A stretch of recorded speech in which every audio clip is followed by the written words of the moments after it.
Welcome to Colasantis Tropical Gardens. Today we're in our production greenhouse where we produce our plants for our sale. And today we're finishing off the last of our grafted cactus. We have two different sizes here. We have this large one and we have this little guy here. And we also have a different one. This is called euphorbia. And it's a crested euphorbia grafted onto another euphorbia. This way they will nest together. There's two plants put together here with these, and the same with the colored ones. The colored cactus will not live on their own. They have to have the chlorophyll from the base to stay alive. So this way they'll get big, otherwise they won't grow at all. And we just put them in the pot, squeeze them a little bit,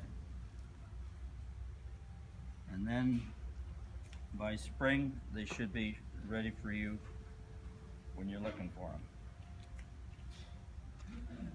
All set.